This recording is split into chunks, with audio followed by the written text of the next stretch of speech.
Hello. चलिए, नमस्कार प्यारे साथियों, कैसे हैं आप लोग। उम्मीद है शानदार, जिंदाबाद, जबरदस्त होंगे और बहुत ही बेहतरीन तरीके से अपनी तैयारी में लगे होंगे। तो कैसे हैं और मेरी आवाज आप लोगों को आ रही है, वीडियो आप लोगों को प्रॉपर दिखाई दे रहा है, एक बार जरूर कमेंट करके मुझे बता दें ताकि आज की इस कक्षा को हम शुरू कर सकें।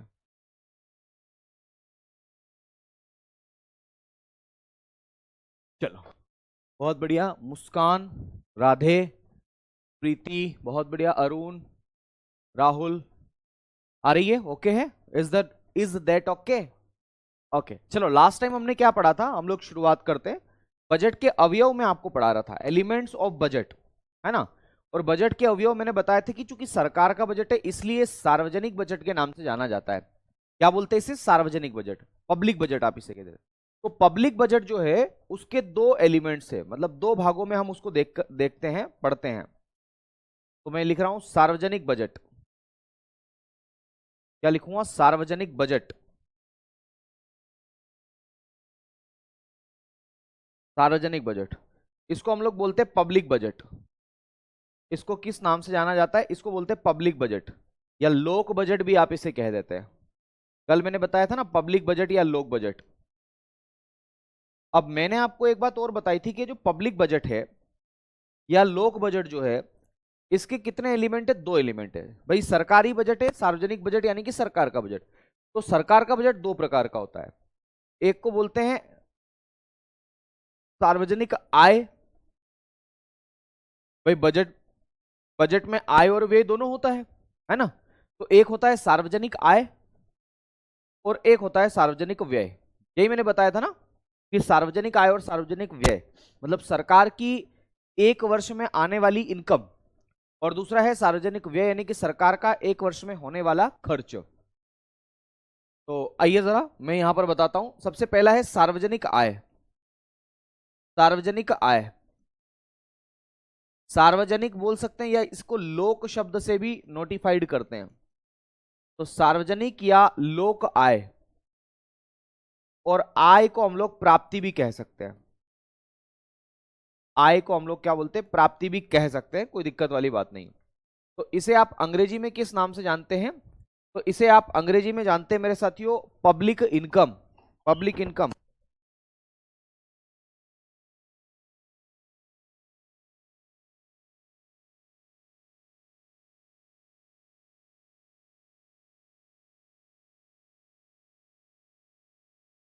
देखो, यह है सार्वजनिक आय या लोक आय आप इसे कहते हैं।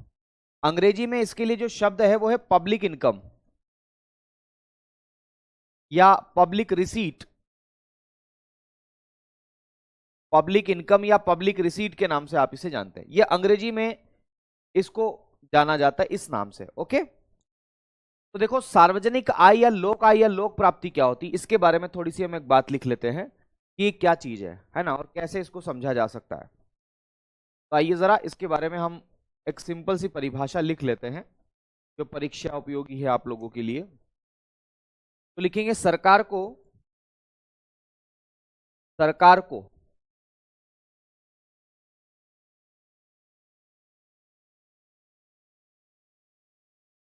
आगामी वित्तीय वर्ष में, सरकार को आगामी वित्तीय वर्ष, अपकमिंग फाइनेंशियल ईयर में, सरकार को आगामी वित्तीय वर्ष में यानी कि अपकमिंग फाइनेंशियल ईयर, ये मैं आपको बता चुका था अपकमिंग और प्रीवियस फाइनेंशियल ईयर क्या होता है ना। तो सरकार को आगामी वित्तीय वर्ष, अपकमिंग फाइनेंशियल ईयर,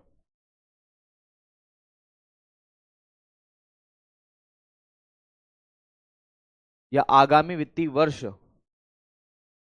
में मिलने वाली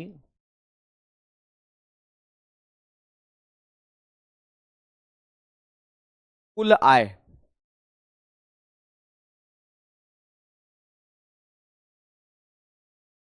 क्या कहलाती है? सार्वजनिक या लोक आय कहलाती है। ठीक है, तो भैया सरकार को जो अपकमिंग फाइनेंशियल ईयर में जितना भी पैसा मिल रहा है वो कहीं से भी मिले, आ रही बात समझ में, उसी को सार्वजनिक आय के नाम से जानते हैं। उसी को किस नाम से जानते हैं? तो सार्वजनिक आय के नाम से जानते हैं। मैं बताऊंगा कि सरकार को पैसा कहां कहां से मिलता है। अब देखो ये जो सार्वजनिक आय है ना, इसके दो प्रकार है। सरकार की सार्वजनिक आय को दो भागों में डिवाइड करके देखा जाता है। आ गई बात समझ में? तो देखो इसमें हम लिखेंगे यह दो प्रकार से विभाजित है, या इसका जो डिवीजन है, इसके टाइप्स की अगर हम बात करें, इसके प्रकार की अगर हम बात करें, टाइप्स की हम बात करें, इसके टाइप्स की अगर हम बात करें, तो इसके टाइप्स को दो पार्ट में डिवाइड करके देखा जाता है। सबसे पहला है मेरे दोस्त, उसे आप लोग किस नाम से जानते हो? तो उसे जानते हो आप राजस्व आय। क्या बोलते हो? राजस्व आय। ये बहुत ही शानदार टर्मिनोलॉजी है। अगर आप इसका कॉन्सेप्ट समझ गए तो आपको हर चीज समझ में आ जाएगी। राजस्व आय एक कौन सा प्रकार है? राजस्व आय। और मैं आपको बताते चलूं कि राजस्व आय को रेवेन्यू इनकम के नाम से जाना जाता है ना। इसके बारे में मैं आपको जब लिखाऊंगा ना अंग्रेजी में, तभी लिखा दूंगा, जब इसको एक एक लिखाऊंगा। और दूसरा जो है उसे बोलते हैं पूंजीगत आय। क्या बोलते हैं? पूंजीगत आय। क्या बोलेंगे मेरे साथियों? पूंजीगत आय। पूंजीगत आय इसको बोलते हैं कैपिटल इनकम या कैपिटल रिसीट के नाम से आप इसे जानते हैं। तो राजस्व आय और पूंजीगत आय, ये दोनों प्रकार की जो आय है वो किसका हिस्सा है? सार्वजनिक आय या पब्लिक इनकम का हिस्सा है। आ गई बात समझ में आप लोगों को? ठीक है। अब देखो थोड़ा सा मैं यहां पर थोड़ा सा अंदर घुसूंगा, और दरअसल मैं ये बताऊं कि राजस्व आय को भी दो भागों में डिवाइड करके देखा जाता है। राजस्व आय को भी दो भागों में डिवाइड करके देखा जाता है, टैक्स और एक होता है नॉन टैक्स। आ गई बात समझ में? तो राजस्व आय के फिर दो हिस्से हैं। पहला हिस्सा है टैक्स। पहला जो हिस्सा है वो है टैक्स।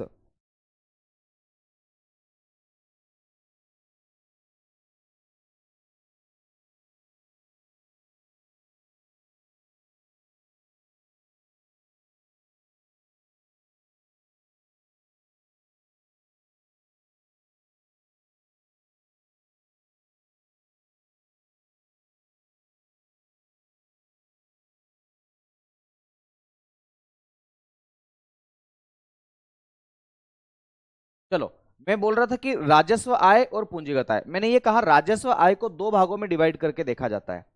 एक को बोलते हैं टैक्स। याद रखना, सरकार को जो राजस्व आय है इसके दो भागों में डिवाइड करके देखते हैं। एक बोलते हैं टैक्स और दूसरा होता है नॉन टैक्स। देखो सरकार को पैसा जो है वो टैक्स से भी मिलता है और नॉन टैक्स से भी मिलता है ना। तो ये टैक्स क्या है, नॉन टैक्स क्या है, इसके बारे में भी हम डिस्कशन करेंगे, एक एक के बारे में पढ़ेंगे। पर फिलहाल ये समझो कि सार्वजनिक या लोक आय का मतलब होता है कि सरकार को अपकमिंग फाइनेंशियल ईयर में, आने वाले वित्तीय वर्ष में, जो सरकार कहां कहां से पैसा कमाएगी उसको क्या बोलेंगे? सार्वजनिक आय के नाम से जानेंगे। और इसके दो प्रकार है, राजस्व आय और पूंजीगत आय। राजस्व आय को भी दो पार्ट में डिवाइड करके देखा गया है, टैक्स और दूसरा कौन सा है? Non tax. आइए अब हम हेडिंग डालते हैं राजस्व आय। अब इसके बारे में पढ़ते हैं, फिर हम इसके बारे में पढ़ेंगे। ओके, बात समझ में आई ना मैं क्या कह रहा हूं? तो अब मैं अगला हेडिंग डालता हूं, राजस्व आय। आओ जरा, राजस्व आय। राजस्व आय। राजस्व आय, और इसको हम अंग्रेजी में बोलते हैं revenue income. Revenue income, revenue income या रेवेन्यू रिसीट के नाम से आप इसे जानते हैं। तो रेवेन्यू इनकम या रेवेन्यू रिसीट आप इसे कहते हैं। राजस्व आय के बारे में हम लोग जानते हैं कि राजस्व आय क्या चीज है। मैंने कहा ना कि राजस्व आय में सरकार, इसको दो पार्ट में डिवाइड करके देखा गया है, वो भी हम देखेंगे। पहले राजस्व आय में परिभाषा क्या है वो जरा देखो, या इसका मूल कॉन्सेप्ट क्या है। तो राजस्व आय कुल मिलाकर के सरकार की आय ही तो है ना, सरकार की इनकम ही तो है ना। तो इसमें क्या लिखेंगे? सरकार को, सरकार को आगामी वित्तीय वर्ष में, सरकार को आगामी वित्तीय वर्ष यानी कि अपकमिंग फाइनेंशियल ईयर में, सरकार को आगामी वित्तीय वर्ष में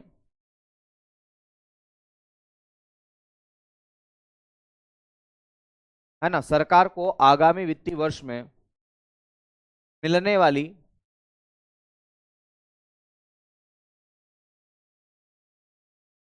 मिलने वाली ऐसी आय,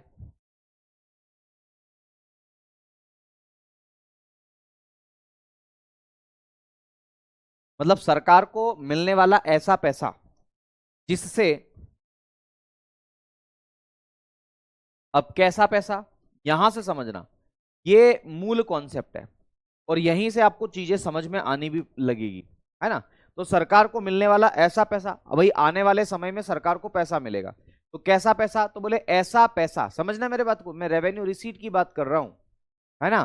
तो सरकार को मिलने वाला ऐसा पैसा, है ना, जिससे जिससे न तो सरकार की संपत्ति बढ़े, भाई सरकार को पैसा भी मिल रहा है, भाई आप सरकार हो, अगर मैं आपको पैसा दे रहा हूं तो आपकी संपत्ति बढ़ना चाहिए ना, आ रही बात समझ में। तो याद रखना है इसमें हम लोग क्या लिखेंगे, बढ़ना चाहिए कि नहीं बढ़ना चाहिए, बिल्कुल बढ़ना चाहिए। तो याद रखना थोड़ा टेक्निकल शब्द है और टेक्निकल शब्दों में ही हमें जाना पड़ेगा, उसी से चीजें समझ में आएगी। तो जिससे न तो सरकार की संपत्ति में, न तो सरकार की संपत्ति में, न तो ये न तो शब्द ज्यादा याद रखना है, न तो सरकार की संपत्ति में,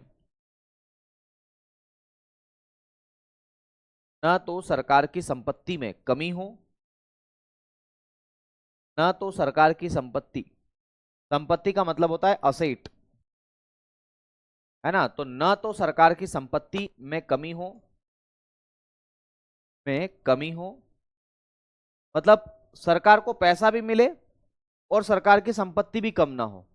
अभी एग्जाम्पल से हम देखेंगे तो चीजें आपको और अच्छे से समझ में आएगी। ना तो सरकार की संपत्ति में कमी हो और न ही सरकार की देयताओं में वृद्धि हो, और न ही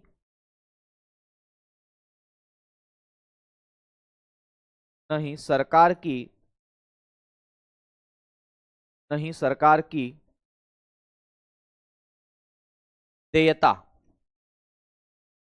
देयताएं, या देयताएं को आप एक और रूप में लिख सकते हैं, ऋण बोलते हैं, ऋण, है ना, कर्ज, या इसके लिए अंग्रेजी शब्द है लाइबिलिटीज।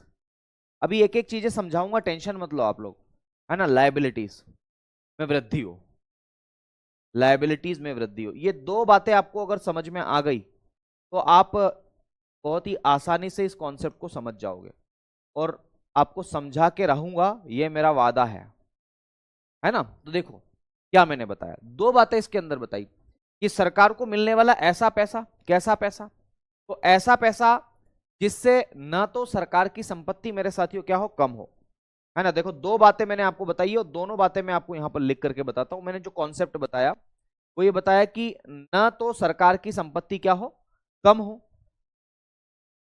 असेट्स कम भी नहीं होना चाहिए, ये असेट्स नीचे एरो है ना, ये नहीं होना चाहिए। तो याद रखना असेट्स कम नहीं होना चाहिए, पहली बात। और दूसरा, न तो ऋण, या ऋण को हमने लिखा था लाइबिलिटीज, लाइबिलिटीज लिखा था ना, या डेप्ट भी आप इसे कहते थे, डेट, है ना। न तो डेट मेरे साथियों क्या हो, बढ़े, ये भी नहीं होना चाहिए। ये दोनों अगर कंडीशन फुलफिल हो गई तो हम बोलेंगे सरकार की राजस्व आय का हिस्सा है। क्या सर परिभाषा पूछेगा? नहीं बेटा, एग्जाम्पल पूछेगा आपकी परीक्षा में कि कौन सा किसका उदाहरण है। तो मैंने आपको बताया था कि राजस्व आय को दो भागों में डिवाइड करके देखा जाता है, एक को बोलते हैं टैक्स और दूसरे को क्या बोलते हैं, नॉन टैक्स। आ गई बात समझ में? तो टैक्स और नॉन टैक्स, इन दो भागों में इसको डिवाइड करके देखा जाता है, इन दो भागों में इसको डिवाइड करके देखा जाता है। अब टैक्स में क्या क्या चीजें आती है जरा वो समझना।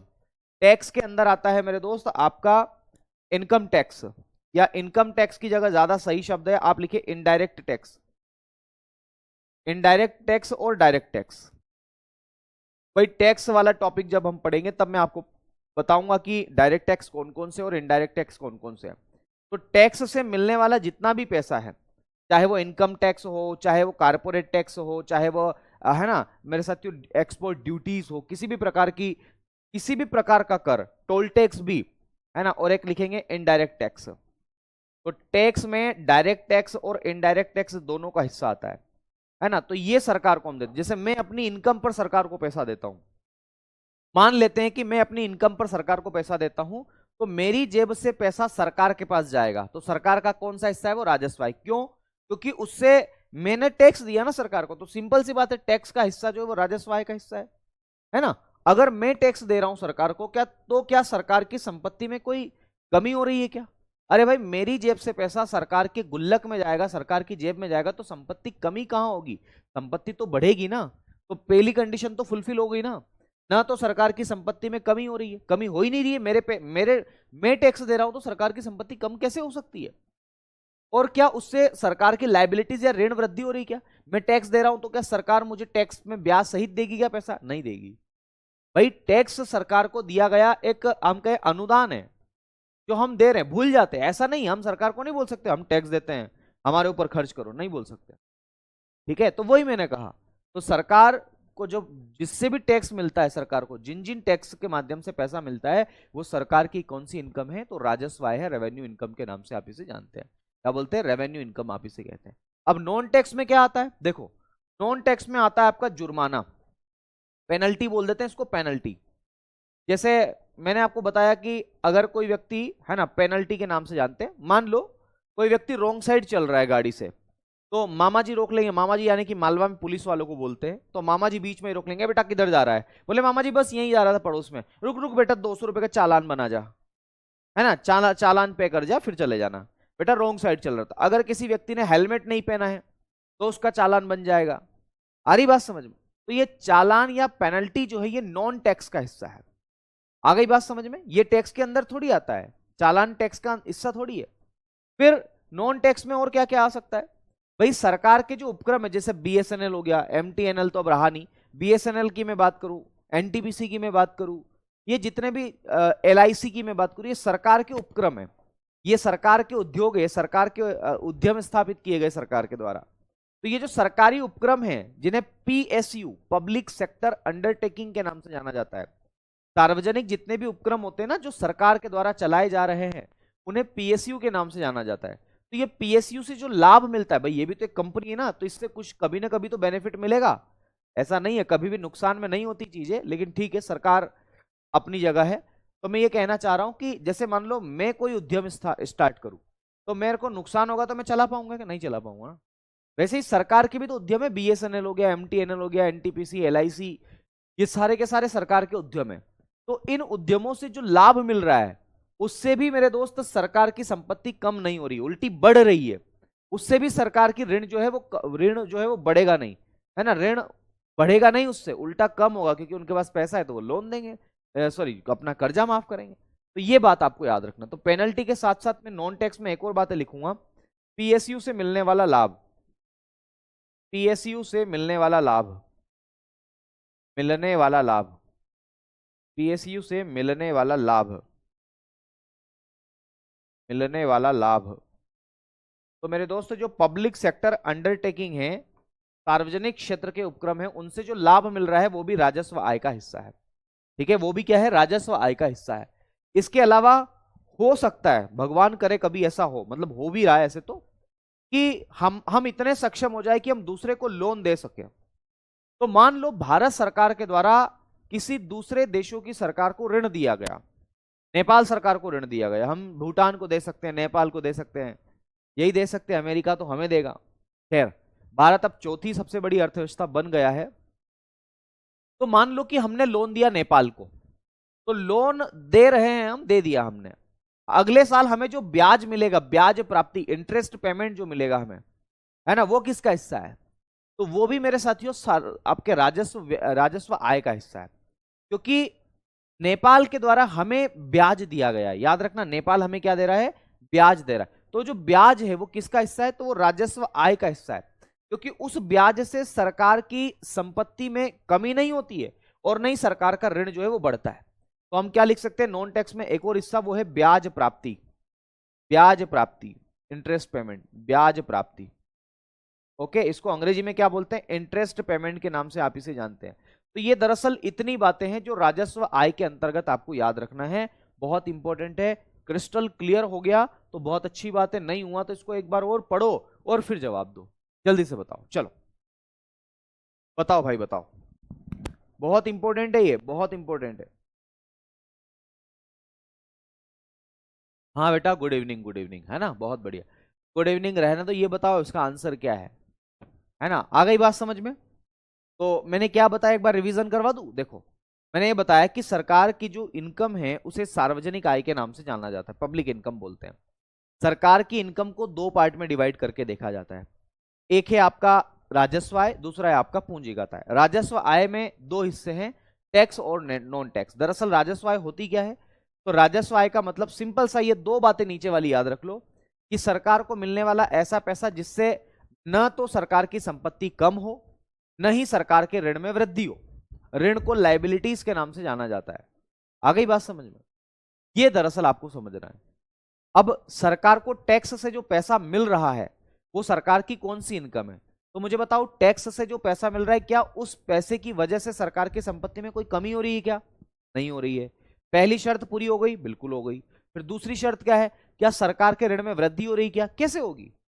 अरे भाई, टैक्स से मिलने वाला पैसा सरकार के ऋण में वृद्धि कैसे करेगा? नहीं करेगा। तो ये दोनों दोनों कंडीशन फुलफिल हो रही है, इसलिए टैक्स किसका हिस्सा है? तो राजस्व आय का हिस्सा है।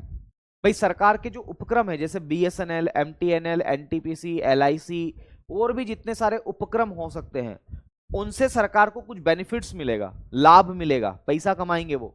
तो उससे भी जो पैसा मिलेगा उससे क्या सरकार की संपत्ति में कमी हो रही? क्या नहीं हो रही, उल्टा सरकार की संपत्ति बढ़ेगी। क्या उन पैसों से सरकार के ऋण में कोई वृद्धि हो रही? क्या नहीं हो रही। तो ये भी कैसी इनकम है? तो याद रखना, ये भी कैसी इनकम है? राजस्व आय। पेनल्टी, मैंने कहा मामा जी ने कार का चालान काट दिया, हेलमेट नहीं था तो चालान काट दिया, तो चालान किसका हिस्सा है? क्या चालान से सरकार की संपत्ति कम हो रही है? क्या नहीं होगी। क्या चालान से सरकार के ऋण में कोई वृद्धि हो रही? क्या नहीं हो रही। तो ये भी किसका हिस्सा है? राजस्व आय का हिस्सा है। बस इतनी सी बात है, ये आपको याद रखना है। ओके, ठीक है, बहुत ही सिंपल है। नहीं, रॉकेट साइंस है ही नहीं इसके अंदर, बहुत सिंपल है ना बेटा। 1.5 घंटा क्लास नहीं हो सकती, 1 घंटा ही होगी, है ना। 1 घंटा भी मैं क्लास ले लूंगा ना तो आप स्थिति में नहीं रहोगे कि आप पढ़ो फिर, इसलिए इसका ध्यान रखना पड़ता है हमें। कक्षा को उतना ही मेंटेन लेकर के चलना पड़ता है जितना आप झेल सकते हैं। जिनका रिवीजन करना है बेटा, फाउंडेशन बेस से अगर आपने पढ़ लिया तो अब यहां पढ़ने की जरूरत नहीं है। ओके, चलो, तो ये राजस्व आय समझ में आ गया आपको। अब राजस्व आय के अलावा दूसरी इनकम हम पढ़ते जिसे पूंजीगत आय के नाम से जाना जाता है। आइए जरा हम अब पूंजीगत आय के बारे में डिस्कशन करते हैं। अगला पेज, और मैं अगला हेडिंग डाल रहा हूं, पूंजीगत आय। पूंजीगत आय,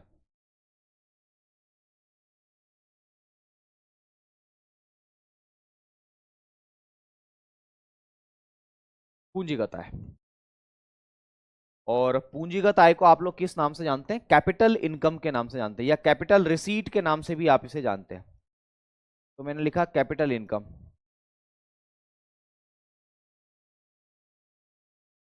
पूंजीगत आय, कैपिटल इनकम के नाम से आप इसे जानते हैं, पूंजीगत आय। तो ये भी तो है, तो सरकार की इनकम ही ना। तो इसमें क्या लिखेंगे?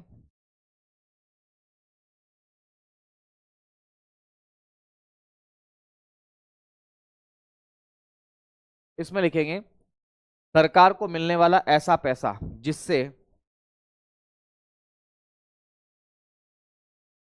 वही कहानी है कि आगामी वित्तीय वर्ष में सरकार को मिलने वाला ऐसा पैसा, है ना। तो लिखेंगे, वो मैं छोड़ रहा हूं, सरकार की ऐसी इनकम डायरेक्ट लिख रहा हूं। अब आप समझ गए हो कि ये सरकार को मिलने वाला आगामी वित्तीय वर्ष का ही पैसा है। सरकार की ऐसी इनकम, सरकार को मिलने वाला ऐसा पैसा, या सरकार की ऐसी आय जिससे, सरकार की ऐसी आय जिससे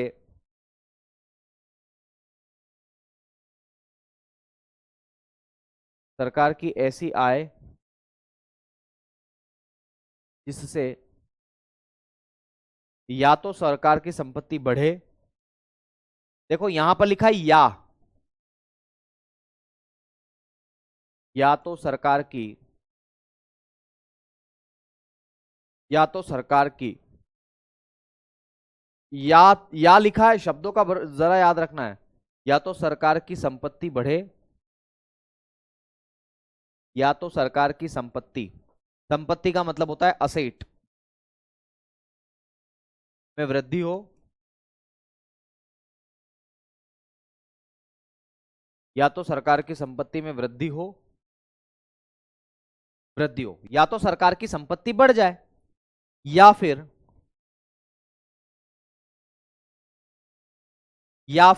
भाई, या तो ये हो जाए या फिर क्या हो जाए, या फिर सरकार के ऋण में कमी हो। सरकार के ऋण,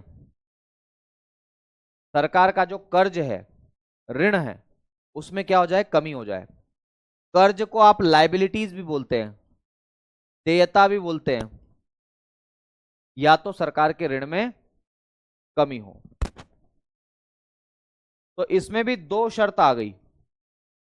दो शर्त क्या है कि सरकार को मिलने वाला ऐसा पैसा जिससे या तो सरकार की संपत्ति जो है वो क्या हो जाए, बढ़ जाए। भाई या तो सरकार की संपत्ति बढ़ जाए या फिर ऋण में क्या हो जाए, कमी हो जाए। ऐसा ही क्या? ऐसा है, सरकार को मिलने वाला ऐसा पैसा जिससे या तो सरकार की संपत्ति में वृद्धि हो। अच्छा, थोड़ा सा चेंजेस करना है यहां पर, वृद्धि की जगह यहां पर लिखना कमी। या तो सरकार की संपत्ति में कमी हो। अभी इसको और थोड़ा सा स्पष्ट मैं करूंगा ताकि आपको और चीजें समझ में आ जाए। या तो सरकार की संपत्ति में कमी हो या फिर सरकार के ऋण में क्या हो, वृद्धि हो। ऋण में वृद्धि हो या फिर सरकार के ऋण में क्या हो, वृद्धि हो, है ना। तो ये बात आपको याद रखना है ना। थोड़ा ऊपर नीचे हो गया था, कोई बात नहीं, कमी वृद्धि में कुछ हो गया। देखो, मैं सरकार को छोड़ के पहले अपने ही एग्जाम्पल की बात कर लूंगा या मैं अपने दोस्त के एग्जाम्पल की बात कर लूंगा। मेरा दोस्त है, मान लेते हैं इसका एबीसी नाम है, क्योंकि नाराज जल्दी होते हैं अपने दोस्त, है ना। ये दोस्त है, ये दोस्त, मेरे दोस्त तैयारी करता था दिल्ली पुलिस की, और दिल्ली पुलिस की तैयारी करने के लिए लाइब्रेरी में जाता था। कहां पर जाता था? लाइब्रेरी में जाता था। उज्जैन में कहीं लाइब्रेरी थी इसकी, वहां पर जाता था। इसकी बात दरअसल पीली वाली से हुई। पीली वाली समझते हो? कोई महिला मित्र होगी इसकी, है ना। चाय वाय पीते पीते बात हुई कि हाँ तुम भी दिल्ली पुलिस की तैयारी कर रहे हो। बोले हाँ हाँ मैं भी दिल्ली पुलिस की तैयारी कर रही हूँ। तो ये भी कहाँ कम था, इसने बोला अरे मैं भी दिल्ली पुलिस की तैयारी कर रहा हूँ। एक बार तो दिल्ली पुलिस फाड़ दिया था हमने, और दूसरी बार दे रहा हूँ, बस पिछली बार फिजिकल में रह गया था। ठीक है, वो बहकावे में आ गई होगी पीली वाली, और बहकावे में आ गई तो उसे ऐसा लगा कि चलो इससे कुछ टिप्स मिल जाएगी। तो उसने चाय पीना शुरू कर दिया साथ में। चलो दिन में नींद आती है, बहाने मारने लग गई वो कि दिन में नींद आती है, चलो चाय पी के आते हैं। तो बोले ठीक है चाय पीने चलते हैं। चाय पीने गए। अब चाय से मामला ऐसा हुआ कि पीली वाली ने कहा यार ये तो पक्का दिल्ली पुलिस में हो जाएगा, है ना। इससे तो चाय नहीं, इससे किसके साथ तो गोवा जाना पड़ेगा। हो सकता है कि पुलिस में हो जाने के बाद शादी रचानी पड़े, है ना। अभी तो कोई प्लान नहीं इसका पीली वाली का, लेकिन बाद में हो सकता है। ये नस काटने के लिए भी तैयार हो गया, है ना, कि मैं नस काट लूंगा, नहीं होगी शादी तो। अब समझ लो तुम, मामला बहुत आगे बढ़ गया है, संगीन हो गया है। मान लेते हैं इस इस व्यक्ति के पास में, ये मेरा दोस्त है ना, इसके पास में 5 हेक्टेयर जमीन है। याद रखना, इसके घर पर 5 हेक्टेयर जमीन है ना। इसके पास एक बाइक भी है, एक इसके पास बाइक है जिसपे ये पीली वाली को घुमाता है, डोमिनोज पिज्जा खिलाने ले जाता है। ठीक है, ये दोनों इसकी संपत्ति है। भाई जमीन इसकी संपत्ति है ना, बाइक भी इसकी संपत्ति है, कल हमने पढ़ा था संपत्ति है ना। तो पीली वाली ने कहा कि ठीक है अब जो भी है मुझे नहीं पता, हम लोगों को मसूरी जाना है। हमें नहीं पता मसूरी ले जाए या गोवा ले जाए, मसूरी पहाड़ों की नगरी में जाना है, हमें नहीं पता, दिल्ली पुलिस का फिजिकल होता रहेगा जब होगा, हमें तो मसूरी ले जाओ, हमें नहीं पता। बस झगड़ा वगड़ा कर लिया भाई साहब। क्यों झगड़ा कर लिया? क्योंकि इस बंदे के पास में पैसे नहीं है। पहला ही बेचारा लाइब्रेरी की फीस भी दूसरे दोस्तों से ले लेके जमा कर रहा है, डोमिनोज पिज्जा भी दूसरे दोस्तों से ले लेके ही खिला रहा है इसको, है ना। अब इसने कहा पीली वाले ने कि नहीं मुझे नहीं पता, मुझे मसूरी ले चलो आप, दिल्ली की ट्रेनिंग कैसे होती है वो बाद में देख लेंगे, हम लोग पहले मसूरी देखेंगे, पहले पहाड़ों को देखेंगे। अब इसके पास पैसा नहीं, तो मुझे बताओ ये क्या कर सकता है। इसके पास पैसा नहीं है, इस व्यक्ति के पास पैसा नहीं, इसको मसूरी ले जाना जरूरी है, नहीं तो इधर मामला बिगड़ जाए। आपको पता ही है, दूसरा दिल्ली पुलिस की तैयारी करने वाला लड़का भी उसी लाइब्रेरी में बैठा है और वो भी पास हो गया है। तो पीली वाली का भरोसा नहीं अब। अगर ये नहीं तो फिर एक शेर याद आ रहा है मुझे इसके ऊपर, है ना। और वो शेर क्या है? तू नहीं तो कोई और सही, है ना। दुनिया छोटी थोड़ी है, तू नहीं तो कोई और सही, वैसा ही कुछ। तो अब इसके पास में दबाव बन रहा है, अब इसके पास में क्या होगा, ऐसी कंडीशन में क्या करेगा, मैं आपसे पूछना चाह रहा हूं। तो आप लोगों के कमेंट भी आ रहे हैं सर छोड़ देगा, सर ऐसी पटाएगा ही नहीं, है ना। तो याद रखना ऐसा नहीं होता मेरे दोस्त, बड़ी मुश्किल से तो मिली है बेचारे को। तो ये क्या कर सकता है, इसके पास 2 ऑप्शन है। या तो ये अपने दोस्तों से उधार लेगा, जो कि आप लोग बोल भी रहे हैं। तो या तो ये अपने दोस्तों से क्या ले लेगा, उधार ले लेगा। उधार का मतलब है कर्ज ले लेगा, कर्ज का मतलब है लोन ले लेगा। लोन का एक और मतलब होता है लायबिलिटीज बढ़ा लेगा।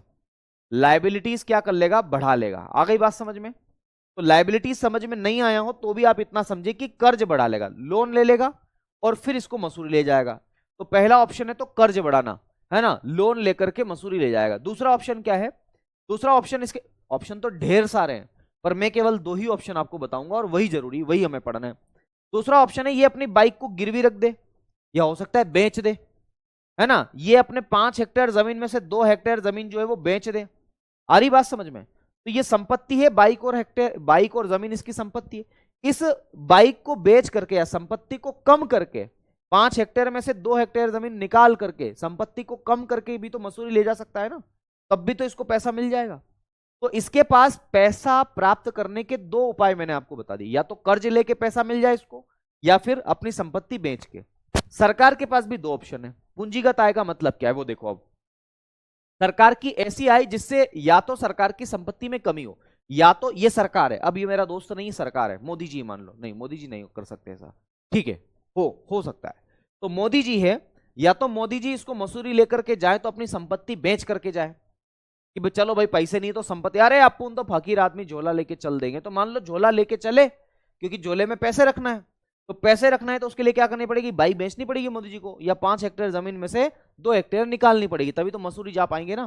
तो या तो अपनी संपत्ति में कमी करके उसको पैसे की प्राप्ति हो, मोदी जी को पैसा मिले, या फिर मोदी जी ऋण लेकर के अपने दोस्तों से क्या करे, इसको मसूरी ले जाए। तो ये 2 ऑप्शन मैंने आपको यहां पर बताए हैं। तो सरकार की इनकम का भी यही 2 तरीका है जिसे पूंजीगत आय के नाम से आप इसे जानते हैं। तो 2 पॉइंट आपको याद रखना पूंजीगत आय में, कि या तो सरकार की संपत्ति जो है वो कम हो, या फिर मेरे साथियों ऋण जो है वो क्या हो, बढ़े। ये इनकम है, ठीक है। अब इसके उदाहरण कौन कौन से वो जरा समझो, या पूंजीगत आय के उदाहरण कौन कौन से। ये तो आपको कॉन्सेप्ट समझ में आ गया है, मैं समझ रहा हूं, ठीक है। अब इसके उदाहरण कौन कौन से, देखो देखो इसके उदाहरण कौन कौन से उदाहरण है इसके, परीक्षा में यहां से सवाल आते हैं। भाई सरकार को अगर पैसों की जरूरत है तो सरकार विदेशों से पैसा ले ले, या विश्व बैंक से पैसा ले ले, IMF से पैसा ले ले, कर्जा ले ले, तो सरकार द्वारा लिया गया ऋण, ये ऋण कहां से लिया गया, विदेशों से लिया गया, ऐसा आप लिखे। तो लिखेंगे सरकार द्वारा लिया जाने वाला ऋण, इसका उदाहरण है सरकार द्वारा लिया जाने वाला ऋण, सरकार द्वारा लिया जाने वाला ऋण, सरकार द्वारा लिया जाने वाला ऋण, लिया जाने वाला ऋण,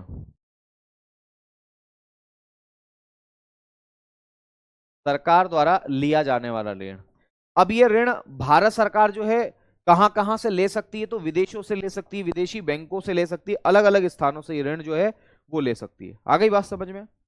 हम पढ़ेंगे कि सरकार ऋण कहां कहां से लेती है, पर फिलहाल इतना समझे कि सरकार द्वारा विदेशों से लिया गया ऋण या फिर भारत के अंदर से ही लिया गया ऋण, जो कुछ भी हो आप इसको कॉन्सेप्ट में ग्रुप में देख सकते हैं, है ना। तो सरकार अगर लोन लेगी तो भी सरकार की लायबिलिटीज बढ़ेगी, लिखा हुआ है ना, ऋण लेगी तो सरकार का कर्जा क्या होगा, बढ़ेगा। तो मुझे बताओ सरकार के ऋण में वृद्धि हो गई कि नहीं हो गई, बिल्कुल हो गई, बिल्कुल हो गई।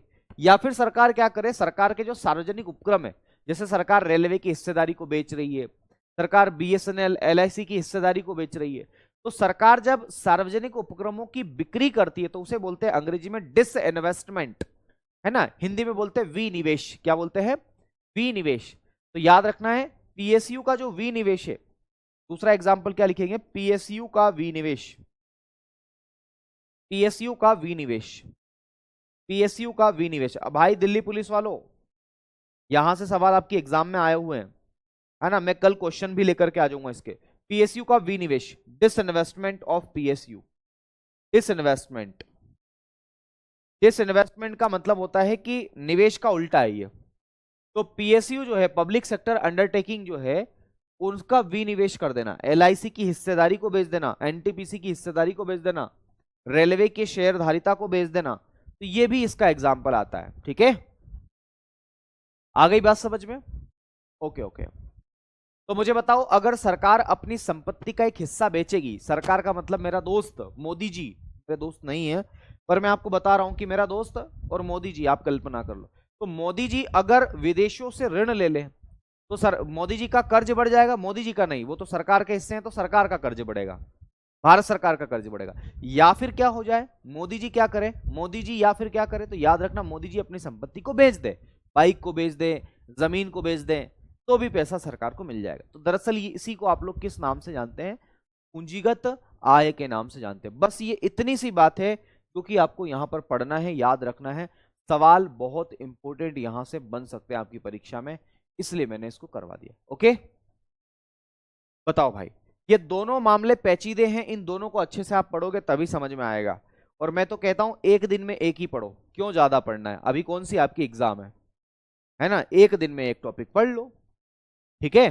तो पूंजीगत आय का मतलब ये होता है, ये मैंने आपको यहां पर बताने की कोशिश की है। ओके भाई, बढ़े आगे बढ़े।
ओके ओके, ठीक है भाई। चलो अगला है सार्वजनिक आय, हो गया। अब हमारा हिस्सा है सार्वजनिक व्यय का, तो मैं अगला हेडिंग डाल रहा हूं सार्वजनिक व्यय, पब्लिक एक्सपेंडिचर।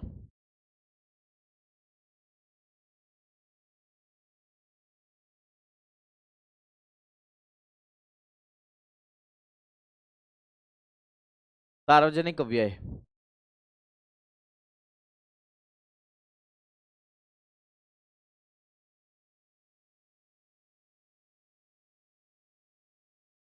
और इसको आप अंग्रेजी में क्या बोलते हैं,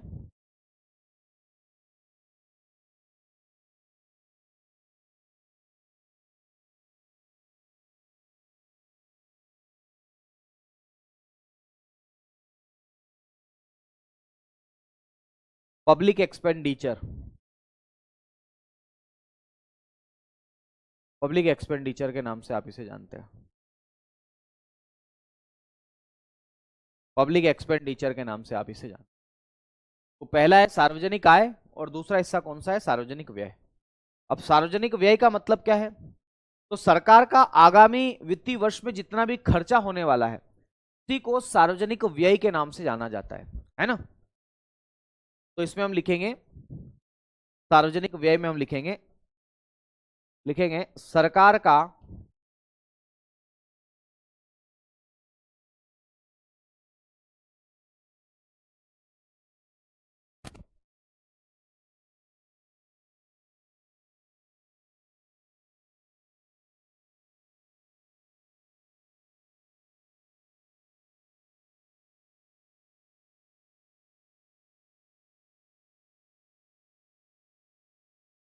चलो इसमें क्या लिखेंगे, सरकार को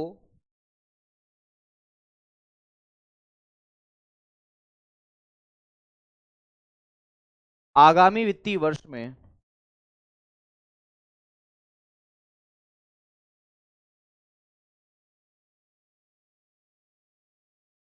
सरकार को आगामी वित्तीय वर्ष में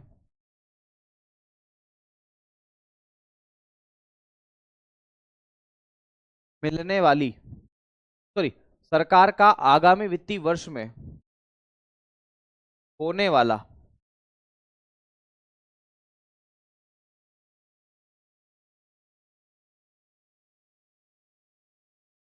होने वाला कुल व्यय, है ना। तो सरकार का जो आगामी वित्तीय वर्ष है उसमें होने वाला टोटल जो एक्सपेंडिचर है उसी को हम लोग क्या बोलते हैं, तो याद रखना है, उसी को हम लोग बोलते हैं सार्वजनिक व्यय। इसको अंग्रेजी में बोलते हैं टोटल एक्सपेंडिचर, है ना। ओके ओके, हाँ जी। Total expenditure for upcoming financial year, क्या बोलेंगे इसे? तो total expenditure, total expenditure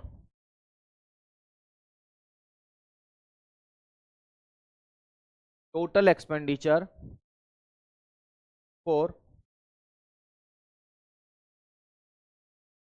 upcoming financial year.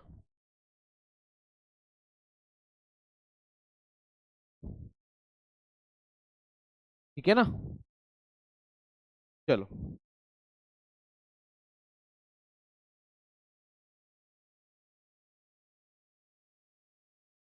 ठीक है, चलो देखो अब इसके कितने प्रकार है? 2 प्रकार।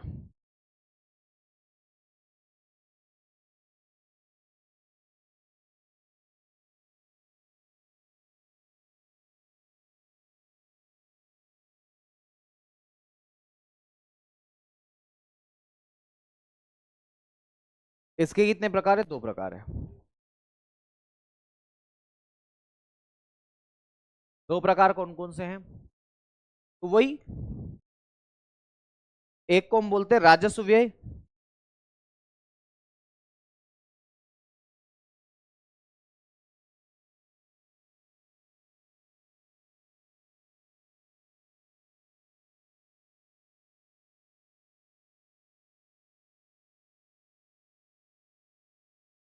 रेवेन्यू एक्सपेंडिचर,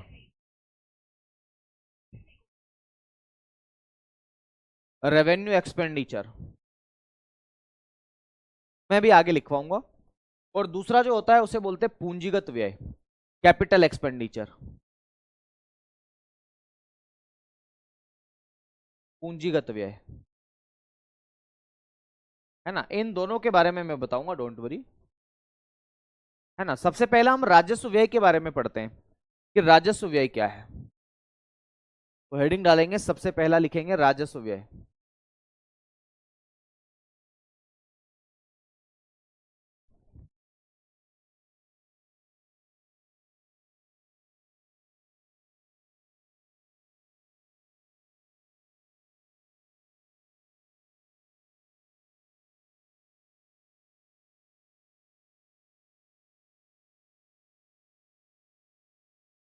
रेवेन्यू एक्सपेंडिचर क्या चीज है? रेवेन्यू एक्सपेंडिचर किसको बोलते हैं? रेवेन्यू एक्सपेंडिचर सरकार का खर्च है ना ये। तो सरकार का ऐसा खर्च, क्या लिखेंगे इसके अंदर? लिखो सरकार का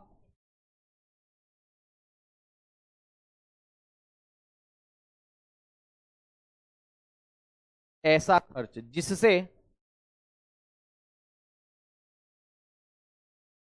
सरकार का ऐसा खर्च जिससे, अब इसमें भी 2 कंडीशन होगी, है ना? सरकार खर्च करे तो सरकार का ऐसा खर्च जिससे न तो सरकार की संपत्ति बढ़े, न तो सरकार की संपत्ति बढ़े, न तो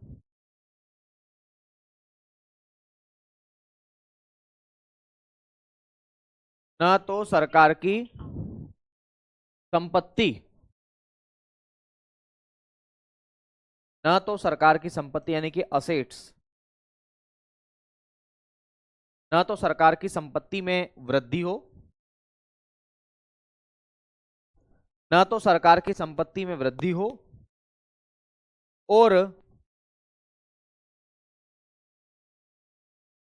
और न ही सरकार के ऋण में कमी हो, और न ही सरकार के ऋण में कमी हो।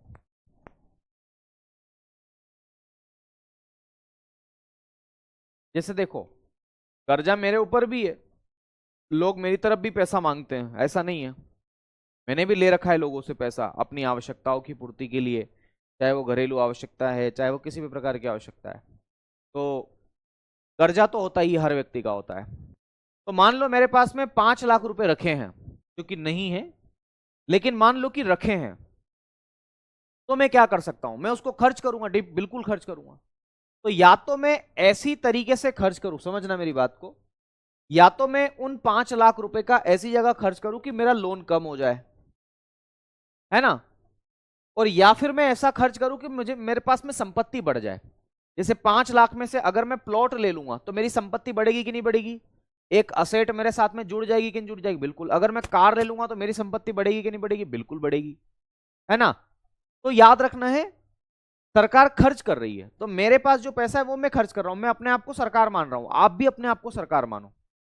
और मान लो आपकी कोई कंपनी है, एबीसी नाम की कोई कंपनी है, उसके अंदर 50 लोग काम कर रहे हैं, तो उन 50 लोग को आप सैलरी दोगे कि नहीं दोगे, बिल्कुल दोगे सर। तो याद रखना, उनको जब आप सैलरी दोगे तो आपकी जेब से पैसा उन कर्मचारियों की जेब में जाएगा ना, तो उससे आपकी संपत्ति में कमी होगी कि बढ़ोतरी होगी, ये बताओ, बढ़ोतरी होगी या कमी होगी। भाई आपकी जेब से पैसा लोगों की जेब में जा रहा है, कर्मचारियों की जेब में जा रहा है, तो आपकी जेब में से तो कमी हो गई ना, तो आपके पास जो संपत्ति थी उसमें तो कमी हो गई ना। तो इसमें क्या लिखा है, सरकार का ऐसा खर्च जिससे न तो सरकार की संपत्ति में वृद्धि हो और न ही सरकार के ऋण में कमी हो। ठीक है, अब इस एग्जाम्पल से समझो, यहां से बहुत सारे सवाल आते हैं राजस्व व्यय से।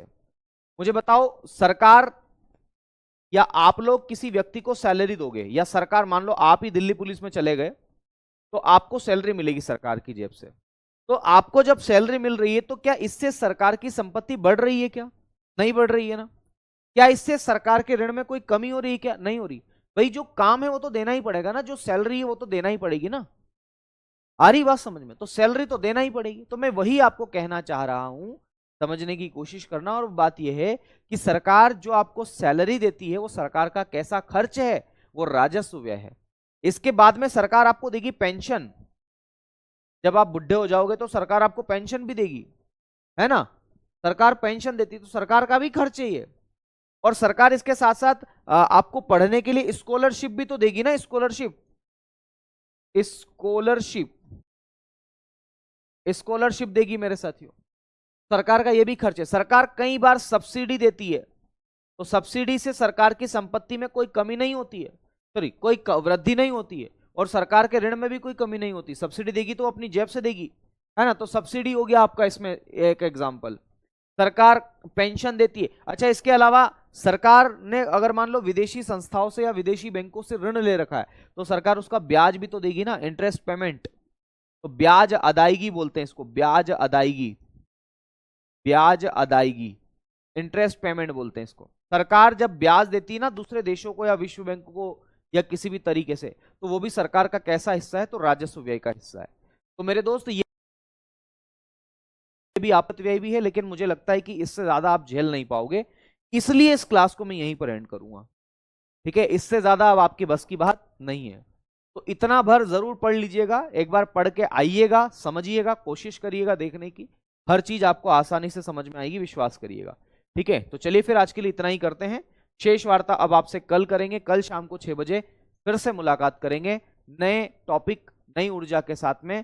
बजट का ही पार्ट हम पढ़ेंगे कल, हम घाटों को भी पढ़ेंगे कि कौन कौन से प्रमुख घाटे हैं और परीक्षा में वहां से किस किस तरीके से सवाल पूछे जाते हैं। ठीक है, तो कैसी लगी आपको क्लास जरूर एक बार बताना। बेटा इसको एक बार रिवीजन करना ही पड़ेगा आप लोगों को, आप कमेंट करके करते हुए क्लास को करोगे तो फिर कैसे समझ में आएगी चीज, आएगी, मुझे भरोसा है चीजें समझ में आएगी। ठीक है, कई लोगों को समझ में आ भी गई है, क्रिस्टल क्लियर हो गया है। पढ़ना तो पड़ेगा 3-4 बार, देखो मैं भी जब क्लास में आता हूं तो उसके पहले पढ़ के आता हूं, है ना, जबकि मैं कई बार पढ़ा चुका हूं, तो थोड़ा सा मेहनत आपको भी करनी पड़ेगी। ठीक है, चलिए जय हिंद, मिलते हैं आपसे कल शाम को 6 बजे, नमस्कार।